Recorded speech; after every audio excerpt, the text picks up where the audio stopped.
Subscribe करें channel को और बेल आइकन को दबाएं किसी भी लेटेस्ट अपडेट्स को पाने के लिए। नमस्कार दोस्तों, आज हम पढ़ेंगे फीचर्स ऑफ इंडियन कॉन्स्टिट्यूशन। सबसे पहले हमें समझना होगा व्हाट इज़ कॉन्स्टिट्यूशन मीन्स कि संविधान क्या है।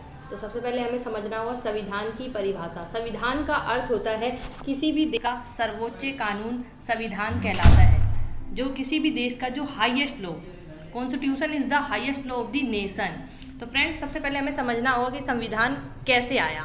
संविधान का विकास एक लंबी प्रक्रिया के तहत हुआ है और हमारे जो इंडियन कॉन्स्टिट्यूशन है, भारत का जो संविधान है, इसकी जो सबसे बड़ी फीचर्स ये है, सबसे बड़ी विशेषता ये है कि ये विश्व का सबसे लंबा संविधान है। इसको बनाने में संविधान सभा को 2 वर्ष 11 महीने 18 दिन का समय लगा था।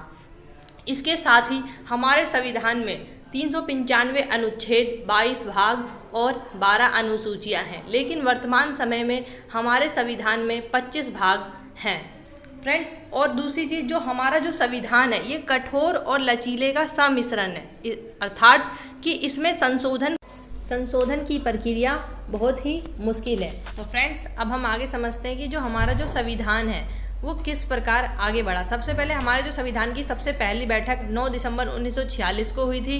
इस दिन डॉक्टर सच्चिदानंद सिन्हा को संविधान सभा का अस्थायी अध्यक्ष बनाया गया था। उसके बाद हमारे संविधान सभा की दूसरी बैठक 11 दिसंबर 1946 को हुआ। इस दिन हम डॉक्टर राजेंद्र प्रसाद को संविधान सभा का स्थायी अध्यक्ष बनाया गया। 13 दिसंबर 1946 को हमारे संविधान का उद्देश्य प्रस्ताव पंडित जवाहरलाल नेहरू द्वारा प्रस्तुत किया गया था। उद्देश्य प्रस्ताव को हमारे संविधान की आत्मा की भी संज्ञा दी जाती है। ये जो है हमारे संविधान का आईना है फ्रेंड्स। हम ये भी कह सकते हैं ये समरी ऑफ द कॉन्स्टिट्यूशन जो है हमारा उद्देश्य प्रस्तावना है। उद्देश्य प्रस्तावना में हमारे संविधान की जो एक समरी है वो निहित है।